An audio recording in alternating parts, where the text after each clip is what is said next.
On today's Locked On Thunder podcast, is it time to panic for Oklahoma City?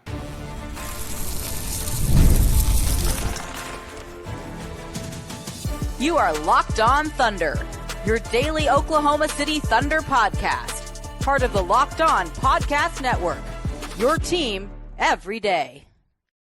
Let's get it going on the Locked On Thunder podcast on the Locked On Podcast Network, your teams every day. I am your host, media member and beat writer for Thunder on SI.com. You can follow me on Twitter at Rylan_Stiles. Follow the show on Twitter at LOThunderPod. On today's show, we're joined by Nick Crain to discuss the Thunder's 6-6 stretch in the last 12 games. Is it time to panic?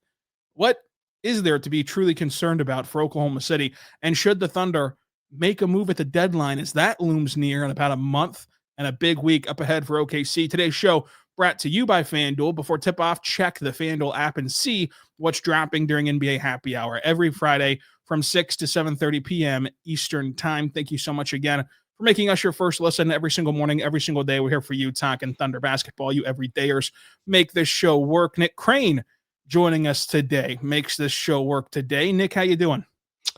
I'm great. I'm glad you're inviting me onto this show because the last couple of times I've been on was around the time of year that Oklahoma City was just blowing teams out, and all we could talk about was no Shai in the fourth quarter, who can compete, dynasty, 74 wins. And it did get a little boring for a little bit. And now we've got some very different things to talk about over the recent stretch, and couldn't miss a show like this with these topics. Oh, I mean, they've clearly spiced some things up from where it was. It wasn't that long ago that it was 24-1 and the Thunder were at the top of the NBA world, and now they're just a lowly, dreadful, horrific 30-7. That's it. I mean, they've just really plummeted here to 30-7, but they are 6-6 over the last 12 games, 6 in one hand, half a dozen in the other, including the worst loss of all time to the Charlotte Hornets, 124-97, where the Thunder just got bent over the barrel and showed the 50 states in their own house. I mean, the Thunder shot 36% from the floor, and they weren't playing the bad boy Pistons. They were playing the Charlotte Hornets, and they shot 28% from three, 66% at the free throw line. Couldn't muster 100 points. They allowed 124 points to the Hornets, who made over half their shots, both from the floor and from three. Really hard to do, but did it anyway. They still technically do have the best defense in the NBA, haven't played like it recently, and they still have the best record in the NBA and have not played like that recently either. But, Nick, over the last 12 games now, is it time to panic for Oklahoma City? I don't know if panic's the right word. I think maybe the right word is observe or start to analyze. Like a week ago, or even around Christmas, it felt more like everybody has these stretches. You drop 2 or 3 games, even the best do it. Probably not even worth overanalyzing the situation. The sample size we have now, I think, is well worth analyzing, and we'll do so today on the show. I don't think the concern is the right word, though, because in my opinion, I think most of the outputs that have dropped off of late, notably 3-point shooting and assist rate and some of the other stuff, I actually think is a little bit more effort, intensity, attention to detail oriented. And that may sound strange at first, but to get the higher quality 3-point look, sometimes it takes the extra rotation or the extra pass or the right cut or the right drive to kick. On defense, where they've struggled of late, a lot of times it's that extra rotation or the harder closeout. And I think those are the little things that kind of bubble up. It's not the sexy answer to say intensity and effort, but I think those things lead to the result, which is the statistics that dip that are talked about on social media. Yeah, I don't think that you should be panicking right now. I think that panic would be much too strong, and there is no sugarcoating it, and I don't think that we sugarcoated it yesterday when we recapped the Charlotte Hornets game because there was just nothing good that you could say about that Hornets game for 30 minutes. But now you have to wonder, how likely is this trend to continue? And some of it is exceptionally likely. It's going to happen. It's a guarantee that some of this stuff is going to continue. Most of it, though, is not very likely to continue for this Thunder roster. So it's not time to panic. And there are some concerns for this team if you want to classify as that. And this is kind of a more semantics thing. But to me, Nick, concern, just that word. And I really get hung up on the words that people use and overanalyze the outcry from people. But the word concern to me lends itself to still speculative. It lends itself to like, oh, I wonder if this is a problem. It's like, I have no concern over the Thunder's 3-point shooting. And that doesn't mean it's a good thing. I know that they're not a good 3-point shooting team, that they're never going to be a good 3-point shooting team as it's currently constructed in their roster. That's a flaw. I'm not wondering if they're going to shoot well from three. Like, they're a streaky 3-point shooting team. They have capable shooters, not high quality shooters on their roster. And yes, they can have some shooting luck go their way for once in the postseason, unlike last year where they were 13th out of 16. Perhaps they can be a little bit better than that, but they're also not going to be knockdown, lights out sharpshooters. And that's also not how they're built to play. They're half court offense. Like it's not a concern to me. It's a problem. It's a flaw that they do not have a good half court offense. Their half court offense is Shai, go do your thing and let's see what happens. The issue is you're getting yourself into the half court more frequently than you used to, because you used to be able to get stops and have those stops blended with turnovers, blended with rebounds from Isaiah Hartenstein, lead to transition opportunities to where you don't play in the half court far too often. It also is built around Jalen Williams being a lot better than he is right now offensively. So to me, the concern is more so for me rooted in the regular season, because right now, the reason that they're 6-6 and the reason that they lost to the Charlotte Hornets is exactly what Alex Caruso has pointed to after the Christmas Day game against San Antonio and after the loss to Phoenix on Sunday. And it's all about their mindset of they're not prepared to take everybody's best shot in the regular season. And they don't have the same gumption, for lack of a better term, as they did a year ago whenever they took every game seriously and they took every game as an opportunity to go out there and prove who they are. To me, since the win record's been out of the picture, they haven't taken every regular season game as an opportunity.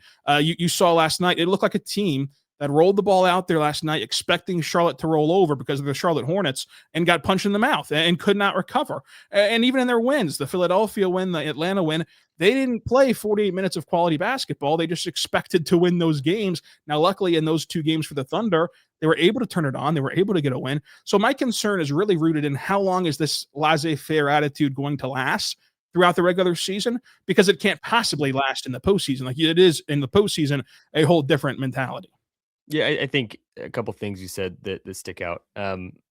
One, the word flaw that you use, I think is really important, because I think the bar was moved in a way it shouldn't have been when the Thunder was on that 24-1 start. I think the national media, some local media, just like the narrative around OKC was dynasty, which generally comes with perfection.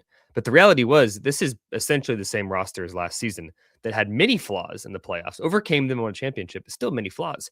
And I think the fan base's bar for this team became perfection in that start. And then when these flaws that have existed the entire time, which also were pretty clear while they were winning, they just overcame them. Early in the season, they were a horrific 3-point shooting team. Yeah, worse than the league. But once you start losing, it becomes magnified, right? So I think the flaws exist, and that's okay. Like, you don't have to fix every flaw. You can't fix every flaw. The second thing, the inability to get up for some of these games. I don't think concern becomes present unless you see them come out flat against some of the top teams in the Western Conference they're going to face over the next few weeks to a month.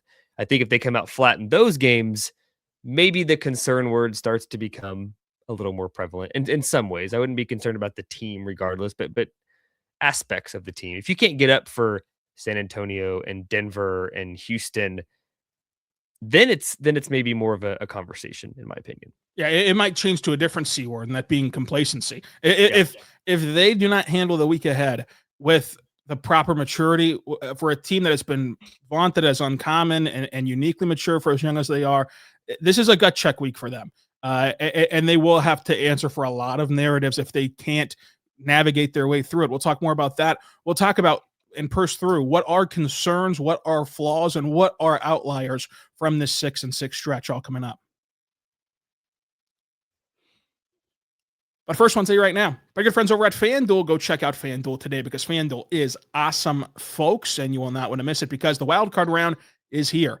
And FanDuel is officially in playoff mode. Every day during the NFL playoffs, FanDuel is giving customers even more ways to get in on the action because right now, every NFL playoff game day, FanDuel users get a profit boost pack waiting for you inside the app. Each game day, you'll see a pack loaded with multiple profit boosts that you can apply to bets that you like the most. Open your profit boost pack first thing on game day and see what boost you want to apply. The boosts let you lean into your game day instincts, whether you're backing the momentum, the defense, the quarterbacking, or the coaching. The boost gives you more juice on your bets that you already like instead of forcing you to bet something new. Every big play feels bigger when the boost in your bet make it feel that way too. Make sure you go there right now, make your picks, apply your profit boost to go after even bigger payouts while the playoff keeps rolling on. Visit FanDuel, the official sports betting partner of the NFL. Grab your profit boost pack every NFL playoff game day. We're back on the Locked On Thunder podcast on the Locked On Podcast Network, your teams every day. Here talking with Nick Crain about this Thunder 6-6 stretch. Nick, neither one of us are panicking about the last 12 games. Now we're talking concerns, we're talking flaws, we're talking what's really not a concern.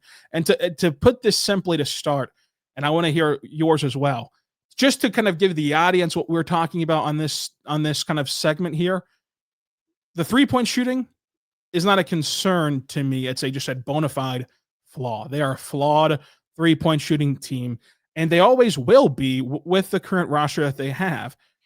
The rebounding, to me, that you've seen over the last stretch of games, you could be concerned about that, but for me, it's a no concern because this team, again, as it's currently constructed, is not built to be a good rebounding team when they don't have Isaiah Hartenstein, and you can throw J. Will in there too, but primarily Isaiah Hartenstein, because it's not just the rebounds that Isaiah Hartenstein gets himself.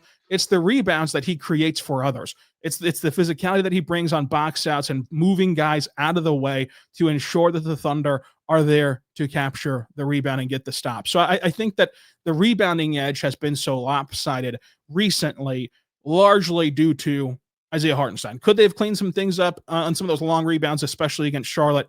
Absolutely. That's a lack of effort. That was horrific effort. But by and large, like that Suns game, you get Isaiah Hartenstein back in the mix, and you're cleaning up the rebounding edge in a big way to me. Yeah, I think some of that's schematic as well. Like I think that the way Oklahoma City likes to play, whether it's get out and transition offensively on a miss or get back defensively to set up your what should be historically great defense, sometimes means you don't have as many guys crashing the glass. And so I think some of that the Thunder is okay with. The last two games has been abysmal, and that is not by design. But some of it is just I don't think Oklahoma City is built to be a great rebounding team from a roster standpoint or a scheme standpoint. For me, something that's really stuck out, and I don't know where I'm at if this is a concern. It's certainly not a flaw because it's something that they've been good at. But the assist numbers. Now, obviously, when you're not making shots, your assist numbers are going to be lower. But like the connectivity and fluidity of the offense at time has felt pretty bad. I think shot quality, while it hasn't been a negative of late, hasn't been as high. Like I think that the Thunder is very process oriented and is okay missing shots that they consider good shots in terms of shot quality. But I don't think his shot quality has been as good of late. And a lot of that comes down to SGA, not a dig on him, but when he's not having the efficient night that requires all the defense collapsing on him, it trickles down to the guys around him. And that's why these last two games, when Shai is shooting very inefficiently for one reason or another, it's not a surprise the guys around him are not hitting shots. It's not a surprise the assist numbers are low. But that is something where it's this heliocentric. Again, it worked in the playoffs last year. Dub stepped up at times. But that's kind of the game you play when you're built like the Thunder. Yeah, and I think that the player movement could have been a lot better over this last stretch, and it has been better in the past. And that is something that I would fall into the concern category because it's worth wondering about. We don't know definitively one way or the other if it's going to be better or if it's going to stay bad or if it's going to be somewhere in between. So that's a good concern. To me, another good concern is this complacency window that they found themselves in the regular season. Whenever Alex Caruso and 2 straight losses again is calling out your mindset, this is a situation in an environment where they've never been into. They've never had to face with a shortened off season and a target on their back, a target that only grew by going 24-1 and getting every team's best punch. And this is not unique to Oklahoma City. The Thunder last year, who were the ultimate 0-0, 1 of 82 game team, you go back and look at those games against Boston last year, the reigning champions, they had some extra juice for Boston last year. Even the Thunder, who try to be above any of these stereotypes. It's just the fact that you're getting everybody's best shot, and the Thunder have not handled that well. And it is a concern for the regular season of, will they ever handle it well? Now, you can lean back on the history of like them as an organization for this iteration of their organization, I should point out, because the Russell Westbrook teams aren't exactly great at this, but the 0-0 mentality and 1 of 18 mentality should help them be better than they were against Charlotte. And it should have been the exact 1 of 82 game against Charlotte that it wasn't. So it is a concern because we don't know the answer to this. Time will tell the answer to if they can ever get the right mentality for the rest of this regular season, because if they don't, then it becomes much harder to turn it back on. You look at Boston last year and Denver the year before that. Like they start to see both those teams started the regular season strong. They end up having a good regular season. Boston last year, the 2 seed in the East, but they never could get back into a rhythm. And they lost that series in round 2 to New York without being able to use the Tatum injuries to get out of jail free card. He went out whenever the series was decided. So it's like they just flat out got beat by New York, and they could not find their rhythm again as a 3-point shooting team. They could not find the proper stops and lean onto their historically great defense, that they just could not flip that switch. And the Thunder need to utilize those as a blueprint, as a roadmap of, hey, you need to start turning it on and turning it on right now. And they have to fend off this level of complacency that I'll admit in the off season, whenever we were talking about this, I did kind of push a shot aside as like, this is a team that's been proven to be uncommon. They've proven to be very mature, and they'll handle this with that foundation that they've set for themselves of 0-0, 1 of 82. Well, that foundation has cracks right now, and they're going to have to overcome it. But it is a concern because I can't say it's a bona fide flaw because they had 12 bad games. And I can't say these 12 bad games don't matter and they're going to be back to normal because I don't know that to be fact either. I'm concerned about which way is this going to go. Yeah, I'm completely with you. Maybe last one for me. The lack of, and I'll be very clear here, offensive development organically. I think this team, no surprise, as of right now, the trade deadline is still ahead of us, is running back the same roster. I think given how young the team was, the expectation was let the other teams in the West load up, let the Rockets get Kevin Durant, let the Spurs, they acquired De'Aaron Fox late last season, let the Nuggets make these moves in the margin. The philosophy was this team is young and will get better. And I think in a lot of ways, the team has gotten better. And I think on paper, when you look at this team now versus this time last year, it's a better team. AJ Mitchell is the prime example. But with others on the roster, I've been a little unimpressed with the offensive improvement, notably with a Cason Wallace, notably with an Aaron Wiggins, guys that I think you and I, if we were podcasting back in July or August, we're maybe talking about these guys taking like the next leap. Cason Wallace, who's been phenomenal defensively, don't get me wrong. He's had good games offensively. There's too many nights with some of these guys where it's like, are you really a consistent offensive tertiary option for this team, or are you just going to be flat out streaky forever? Like it's that to me, that's not a concern, but something I'm starting to question about this roster and its composition is the offensive upside of the guys outside the big three. Yeah, and I think that their half-court offense is not a concern to me. It's a flaw. And to your point, it is interesting and it is concerning a little bit how individually, like I think that Shai's gotten better. I think that Chet's gotten better. I think that AJ's gotten better. I think that those things have happened individually, and they haven't changed anything about the team's, situation with them all being connected together. I think that J-Dub falls into this concern category. And there's two different ways to look at concern also. I'm only concerned about J-Dub for the next 4 months. Yeah. I think that after a full off season, whether he rights the ship or not between now and the end of the season, I think but not by next year, he'll be back to his normal self. And in years down the line, he'll blossom into the player that everyone expects him to. He'll get back to being a top 25 player in the league. He might even improve his status from that point moving forward in the league. But when does he start to feel better with this wrist? Because it's clearly ailing him. He's not able to hit some clean looks that he generates. He's not able to keep his handle, which was already not elite, but it certainly wasn't this bad. And that's led to turnovers. So I can't definitively tell you that J-Dub's going to be okay. I also can't definitively tell you that he's going to be bad in the next 4 months.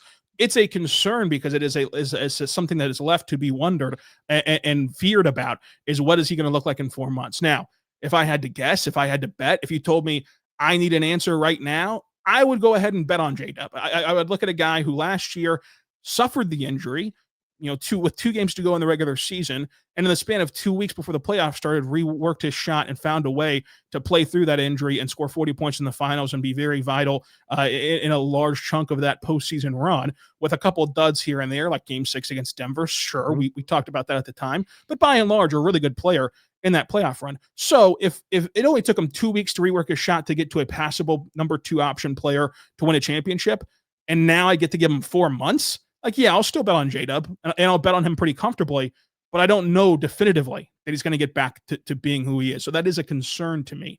And so that's just to illustrate the semantics of that's a concern. The half-court offense, the three-point shooting, those are flaws.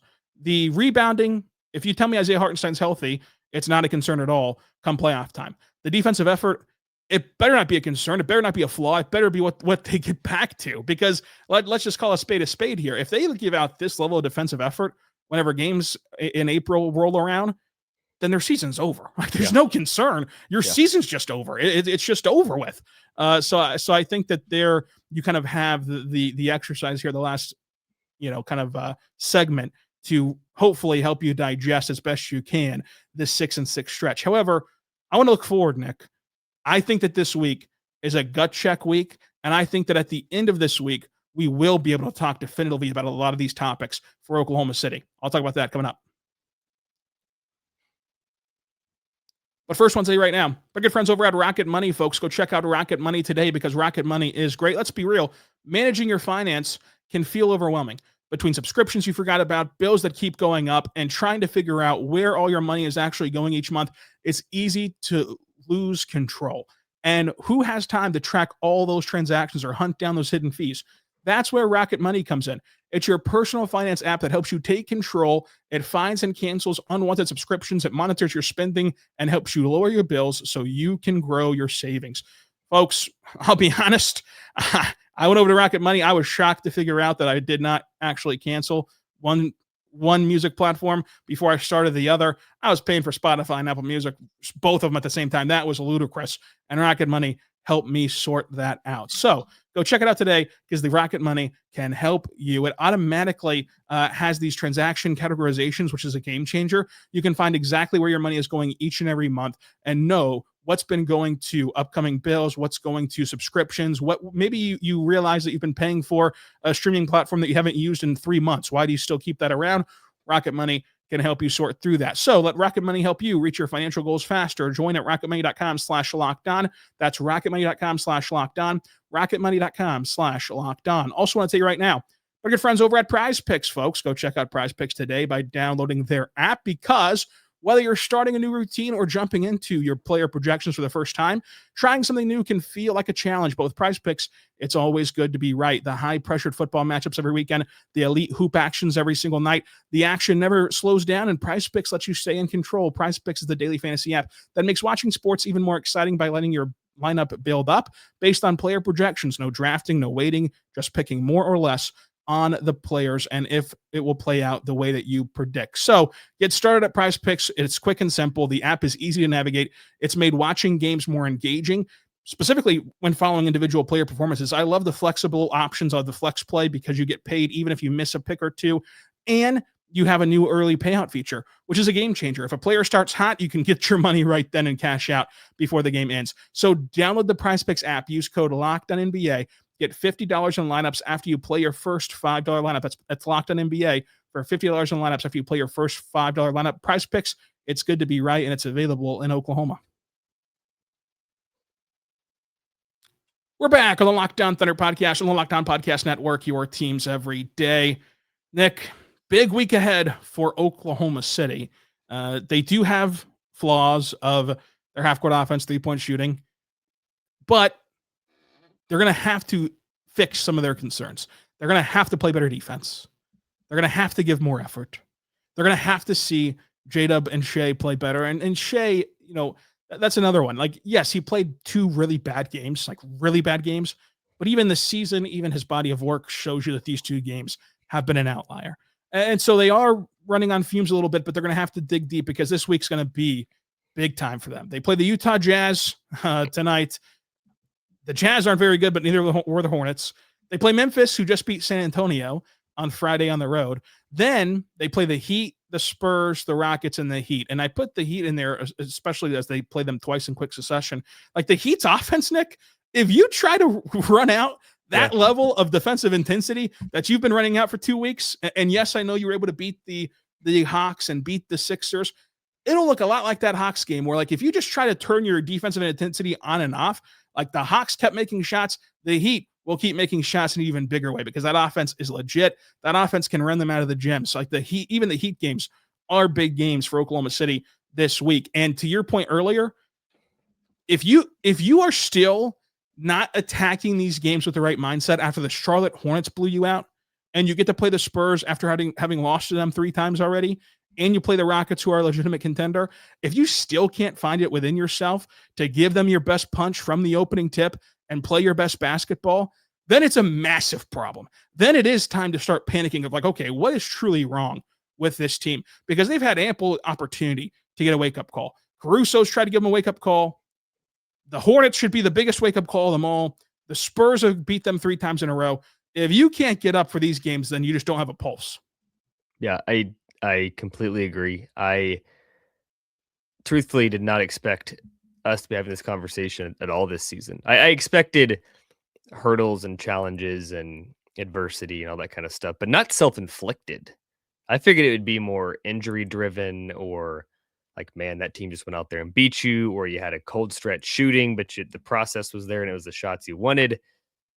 The self-inflicted stuff is interesting right now, but I'm with you. If this next stretch looks the way it could in the way it has, then I think we're podcasting using that C word. Yeah, it'll be interesting to see. Not the other C word, but whenever you look at this Thunder team, Nick, we have to end the show this way because why not? We've already spent 20 minutes, particularly down on some certain aspects of this team. Tell me if you push back on this. Okay. So the trade deadline is a month away, and clearly, when you go 6-6 and when you lose to the Hornets, the first thing every commenter is going to say is go make a trade, go do something at the deadline. Well, the Thunder, whether they win the title or not, are going to have to do a lot in June and in July and change this roster in a big way. So whether they do anything in a month or not, this roster is not coming back next year to the 99% threshold that it did this season. So you have to keep that in mind when you're talking about trades. The second thing is, okay, but trade for who? Because if you want them to go get a shooter, we both agree shooting is a problem. We both agree they could stand to get better with a shooter. That's why last year, before they had won a championship and before they had went 13th out of 16 teams in the playoff field, 3-point percentage wise, I was beating the drum to trade for Cam Johnson. And they didn't end up needing him. They won a championship, but he could have made their life a lot easier, I think, in that path. And now Cam Johnson plays for the Denver Nuggets. So it's like the amount of players who thread the needle of fixing your half-court offense, being a consistent shooter, and not dropping off your defense off of a cliff or making it harder or making the defense worse, which is what you're built on. There's just too far in between. So, for example, Nick, I think that this half-court offense and this shooting team, they're not one player away from fixing it. No one's fixing it. No one player. There's not one player. I think that the defense is sort of built on a house of cards that, like, if you go from being able to put out there 5 elite defenders to now even just having one bad defender, that takes the defense down a peg and doesn't raise the offense up enough to offset that, to where now you're just collectively worse, even though you've made the change. And so I think that a trade deadline move, while I wouldn't dismiss the notion entirely, I think it's just such a delicate line to walk that you have to judge what this team does at the deadline based on who was actually available, who actually got moved, who would have been out there. Like perhaps a Trey Murphy is someone that you're in love with. I think that Trey Murphy could walk that line very well. I think that Herb Jones could walk that line pretty well. I've thought of this for a week now and spent the entire day thinking of this, and I have 2 names for you. Like, that's how hard I think it would be. I think I know another one that you're interested in. Yeah, I'm all in on a couple guys in Dallas. So I'll admit that too. PJ Washington, Najee Marshall. I just love Najee Marshall. That dude's a dog. He is a dog. You're in on Bobby Portis. I think for me, my philosophy on the trade deadline, I am of the school of thought you'd rather. So first of all, you don't want to make a trade that is going to destroy your chemistry or throw things off. I'd argue the trade they're going to make is going to be for an 8th or a 9th man in the rotation. Like, you're not talking about like breaking up a starting lineup. And I think that this team has so many similar players that are like great defenders, but like can't shoot or don't have an offensive bag, and I think that collectively the fan base and our media colleagues, see the Thunder trading for guys that fit what they currently do in their scheme. And I agree with that because this defense is built upon weakest link can break it all. But I almost think there needs to be a zag. And I get Bobby Portis has his flaws. Every player has their flaws. Name any player on the market. You can name, but he doesn't fit because of this. He doesn't fit because of this. I think Bobby Portis has enough things that are positive that would outweigh some of the negatives. I think he's a dog. I think he brings like size from a mass standpoint that the Thunder needs in the front court, specifically playing the 4. He's having an outlier 3-point shooting season, but remove that, he's still a solid shooter, a stretch 4. And I get some of the concerns, but like I just think this team needs something that's so different than it already has, especially because my biggest thing on a trade, I don't think you're making a trade for the regular season. Like that's not what you're doing. You're doing it for the playoffs. And when you zag for a guy like Portis, that's like so different from a lot of the guys you have, I think that's advantageous in the playoffs from a matchup standpoint, because you will run into a team where it's like, we need something different for this to work. And I think that's the kind of guy that they should go after. Yeah, there's a lot of redundancy on this roster, and a lot of the guys that share similar or the exact same issues that the other one does. So it is hard in that way to mask some of the flaws in this team. Look, this team is flawed. I think that they still to this day have less flaws than any other team in the NBA, and there is no perfect team in the modern era. It's just going to be a matter of whose flaws show up less come playoff time, whether it's Oklahoma City's flaws that show up less, Denver's, San Antonio's, whoever, and that's who's going to win the championship. They can't win a championship playing that they have over the last 12 games. That's not a surprise to anybody, in that building. It's not a surprise to anybody in Oklahoma City.